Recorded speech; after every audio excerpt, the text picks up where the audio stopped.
What's up everybody, this is Mike and today I'm really happy to see you on my channel because we are going to talk about the DJI Mavic 2 Pro, yes, the hot topic. I have prepared a super long list of Mavic 2 related videos, so if you're interested in Mavic 2 content, don't forget to subscribe to my channel and follow my journey. If you have purchased the drone and you're waiting for it to arrive, or you are still wondering whether you should get it or not, then this video will be extremely helpful for you because you will be able to see all the little settings and tweaks in the DJI Go4 app for this drone. So once you get it, you will be losing no time setting it up, and you will go straight to the settings that you need to change and you will be ready to fly. If you are still wondering whether you should get it, then hopefully this video will make it easier for you to decide whether you should get it or not. So that being said, let's open the DJI Go4 app and start exploring. So here we are in the DJI Go4 app. As you can see, we have quite a lot of data and quite a lot of things are happening on the screen. So I will try to be as quick and as concise as possible because there are so many things that I need to talk about.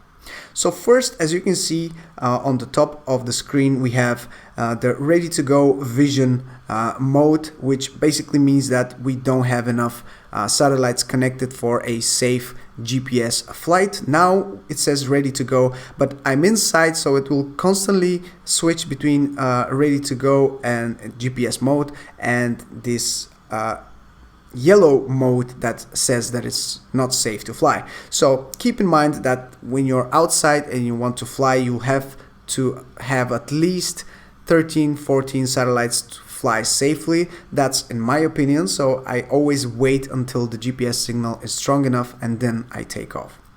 But anyway, for now, for this demonstration, it will probably switch between green and yellow all the time, so don't worry about that. Next, on the right side of the top of the screen, you can see all of the little data that is basically a summary of all the settings that we have selected. So I'm not going to go through each and every one of them because they have a lot of different submenus, so we'll get to that in a second. But keep in mind, those are extremely useful for a quick glance on your screen, so you have enough data for the things that are happening with your drone. Now let's start first with the buttons on the left side because they will require less time. The first button here, which if I press, it will ask me if I want to take off. Of course, I don't want to take off right now because I'm inside, like I mentioned. But once you take off, the other button below will light up, and that is the return to home button, which you can use to return the drone back to the home point that you have selected. So you can use that to return your drone back to you, or you can fly it manually to your location if you prefer. That's personally what I always do. I always fly it manually back to me. The third icon is the menu for all the intelligent flight modes. Here you can select the different flight modes that are available on this drone, and I'm making a specific video about all of them, an in-depth review on all the little things you need to know about those intelligent flight modes. That's coming probably in a couple of days, so stay tuned for that. But here is where you select them. Next, we have APAS on or off. APAS is a system for avoiding obstacles and going around them automatically. I'm not a huge fan of the first APAS system that was introduced in the Mavic Air, but here we have APAS 2.0, so it has been improved, and I will be checking out this feature. On the other side of the screen, you can see the ISO, the shutter speed, the aperture, and the camera details in general, as well as your capacity settings and information. Then we have the switch between autofocus and manual focus. It's quite interesting to use manual focus. You can play a lot with it and achieve great things, but generally for your regular footage that you're taking outside, you'll be good to go with the autofocus, and you just need to tap on the area where you want to focus and the drone will do the job for you. And then we have these three little dots here on the top right corner where we are going to go right now. So these are all the basic settings for your Mavic 2 Pro. And let's start with the first icon, which is this drone icon here on the top, and it says main controller settings. This is where you control the basic stuff for your drone. You can enter in the remote identification. When you enter it, it's basically like your license plate for your car. You can enter your personal information so people around you can understand who is flying the drone. Personally, I don't do that. I just leave it like it is. But then we get to the basic home point settings, and here you can select if you want to use your drone's current position as the home point or your remote's current position as a home point. That is very useful for when you are switching to another location while you're flying your drone. So if you go 2 kilometers away and you want to move the home point from the original point to where you have went, then you can use that to make the new home point your current remote controller's point, if that makes sense. Hopefully you guys understand what I mean. Next, we have the switch for enabling dynamic home point, and that is very useful for when you are using active track and you're tracking somebody. In case you enable this home point setting, the drone will update the home point as you go, and that is quite useful. Return to home at current altitude does basically what it says. If you press the return to home button, it will keep the current altitude. Next, we have the multiple flight modes switch, which I think everyone needs to turn on because that allows you to go between sport mode, P mode, which is positioning mode, and tripod mode. Tripod mode is one of my favorite modes ever because it's so smooth, so good looking, and basically if you don't enable this switch, you won't be able to switch between those modes, so you should definitely turn it on. Next, we have the return to home altitude, and I always prefer to keep it just above 20 meters because there are still some trees at that level, so 30 meters is what I have selected. The next switch is beginner mode, which you should definitely take a look at if you are flying for the first time, but if you are more experienced, then you should leave it off. Set max flight altitude basically does what it says, and in my country the maximum flight altitude is 120 meters, so that's what I have selected here. If you enable the max distance, the drone will not be able to go further than this value here, which is 480 meters, but personally I'm not a fan of that. I would like to use all of the distance that the drone is able to achieve. And then lastly, we have advanced settings where you can tweak your EXP sensitivity and gain settings.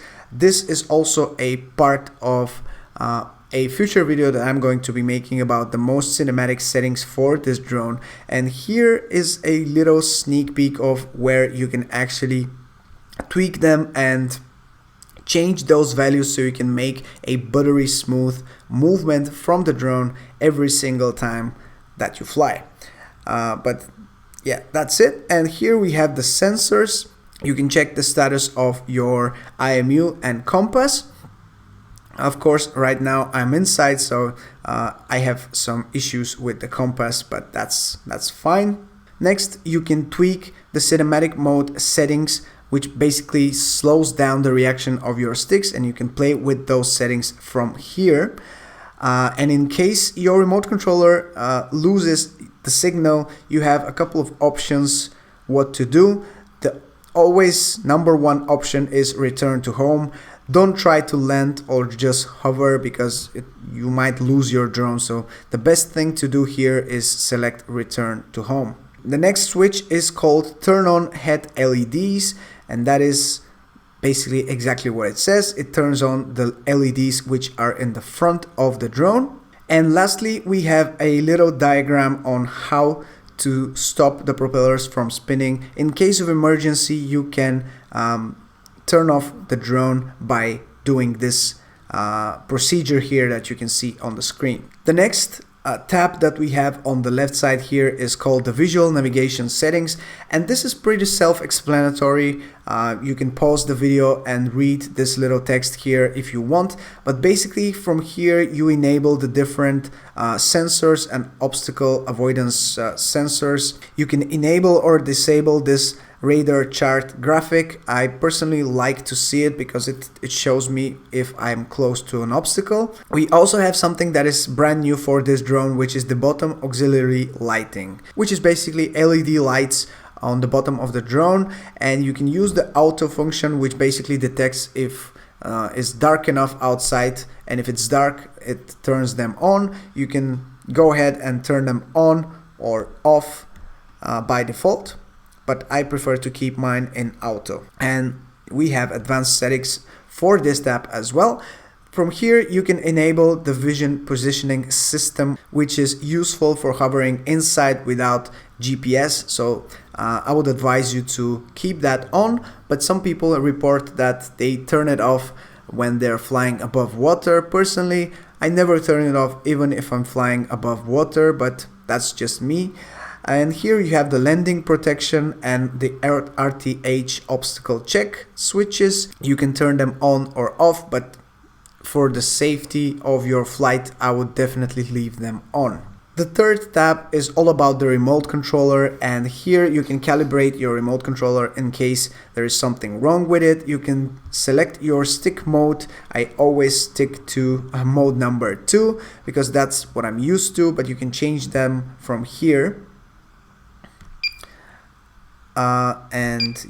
You can go even the custom route and make your own settings, but for now I will keep it at mode number 2. From the next setting you can see all the data that you can see on the remote controller. You can see explanations about what that is and which icon is doing what. It's extremely useful, and I really like the fact that we have a screen on the remote controller on this Mavic Pro 2. The next setting is called charging mode, and that is extremely nice to have.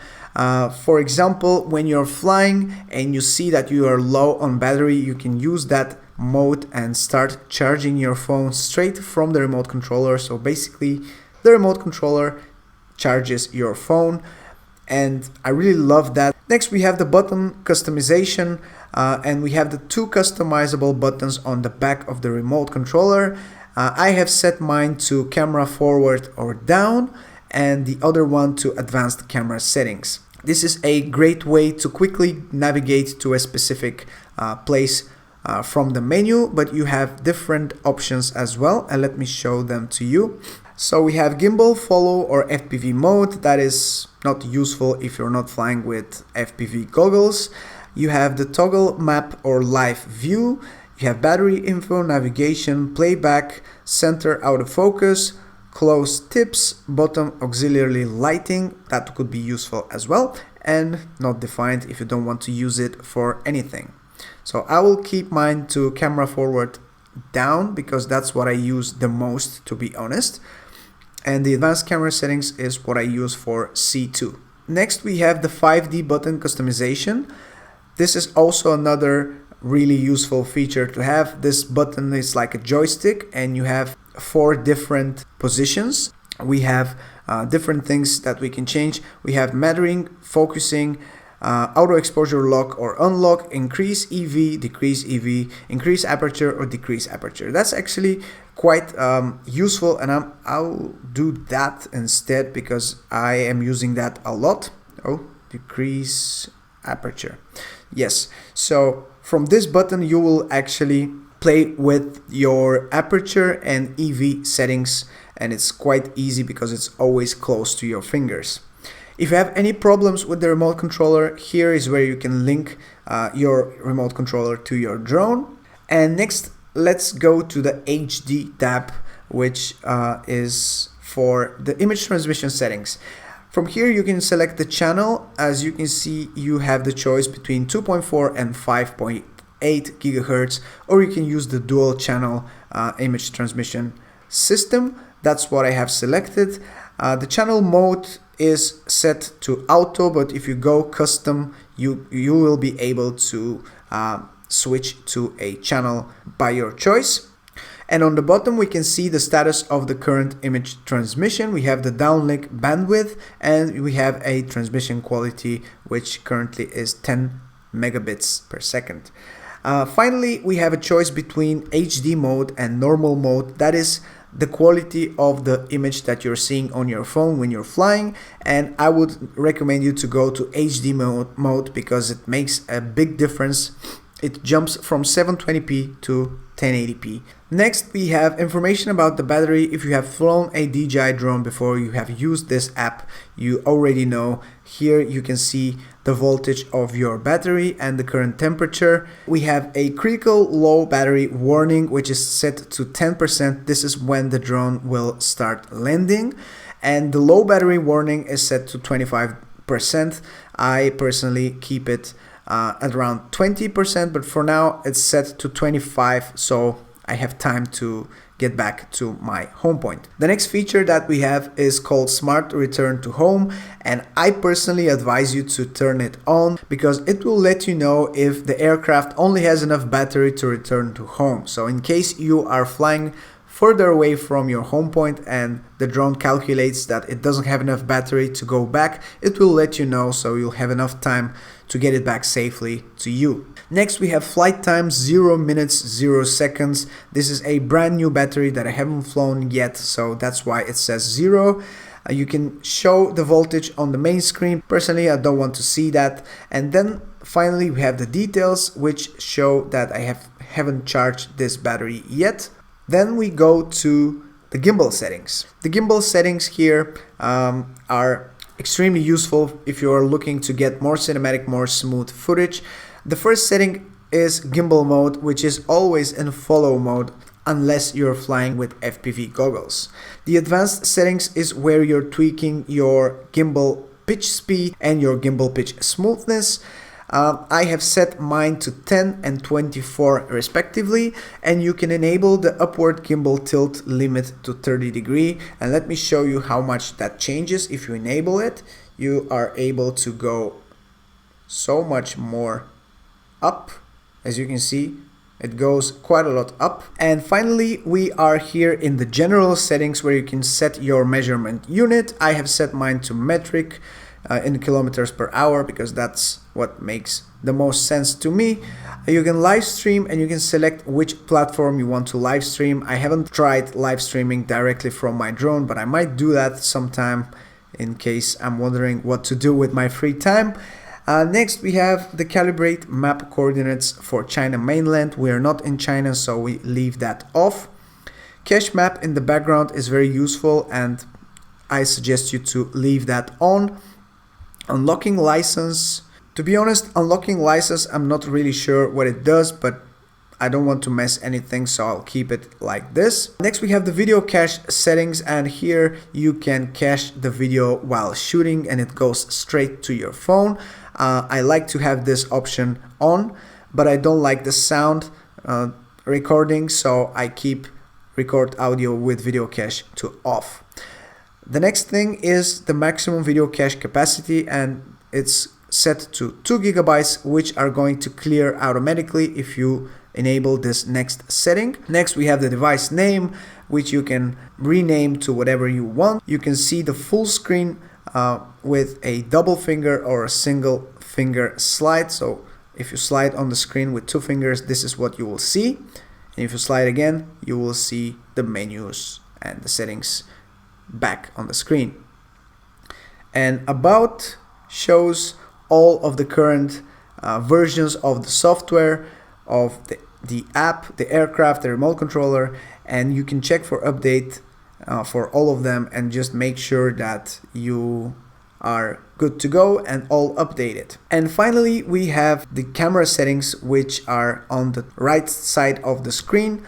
Here you will be able to see my settings for the camera, but from the first tab you see the different camera modes for shooting. So here I have selected auto, but if you want, you can go to aperture priority, where you can select the aperture that you want to use, and the drone will auto select the other settings. If you want, you can change the EV, so in case you want to use 2.8 is your aperture. You want to decrease the EV, for example, you can do that from here. Next we have shutter priority, so it's the same here, but you only select the shutter that you want to use and the drone will do the rest for you, so it will automatically select all the settings for you. Next we have the manual mode, which is all manual, everything is in your control, and this is what I would advise you to use when you are more familiar with the drone. For now, for all the demonstration videos that I'll be making, I will be most probably shooting in auto, just so I don't really think about the settings, so I can just show you the footage. But normally when I fly for myself, I use manual mode. I use the lowest ISO possible. I always use a shutter of 1/50th because I film in 24 frames per second, and then you can just change the aperture to a different setting so it exposes properly your shot. The next tab is the photo tab, or the video tab I should say, because we are now in video mode, and the video size is what you can select from the first setting. I have selected 4K full field of view because that works the best for me. I have tested 4K HQ, and that is basically a 10-bit video instead of the 8-bit video in the 4K full field of view. So theoretically it saves a bit more data in the video and you'll have a bit of a nicer video to look at, but I don't really see any difference between the two. And here in the HQ video you have a lot more narrow field of view. It's about 55 degrees, and in the full field of view you have 85 degrees. So that's quite a lot of difference in terms of how the footage looks like. But you can also go and select 2.7K. You have all these different frame rates. You can even go and shoot in 1080p at 120 frames per second, and it even says slow, so you know that you're filming in slow motion. But for now, let's go back to what I'm filming in, and that is this setting. Next we have the video format, MP4 or MOV. I use Mac, so MOV makes the most sense for me. White balance is what you should always pick here. So it's sunny, cloudy, you can select that. Never leave it in auto because it ruins your footage.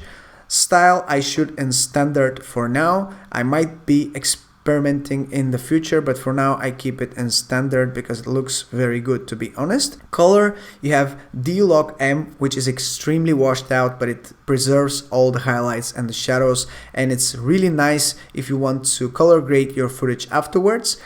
HLG is basically like HDR mode, which is also really good, and normal is the regular setting that I have used today when filming some other footage for my channel. So for now I keep it in normal, but regularly I would keep it in D-Log M. And lastly we have the camera video coding, and you have the choice between H.264 and H.265. I keep mine in H.265 because that allows me to shoot in D-Log M mode. And finally we have the settings, the last tab, which is where you can activate your histogram. This is very useful for exposing your shot properly, and you can even move it on the screen. I keep mine on the left side here. You can turn the setting for LEDs auto turn off, and that's quite useful when you are taking photos. They turn off so you don't get any red tints in your photos. Next we have enable AFC mode. AFC is basically autofocus continuous, and I would generally turn that on, but for now I have left it in off because I was flying in manual mode, and for some reason I turned it off, but I will turn it back on. This basically allows the drone to continuously focus on the object that you are filming. The next option is called overexposed, and basically gives you that zebra pattern when you are overexposing your shot, and that is very useful. Autosync HD photo, I'm not really sure about that. And video caption is, it creates some little files on your SD card with the information about the video that you have taken. Next we have the grid. I have selected mine to grid plus diagonals because that helps me to line up my shots, but you can turn that off from here, or you can just use the regular grid lines.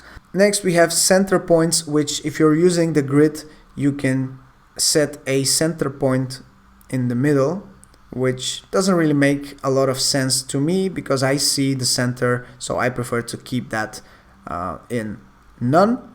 But you can even do that and change the color, so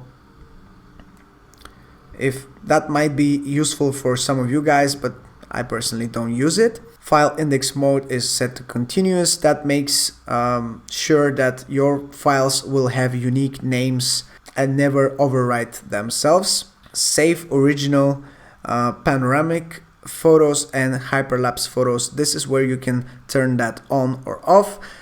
For now, I will be making lots and lots of different hyperlapses, and I don't want to fill up my storage space, so I have decided to turn that off.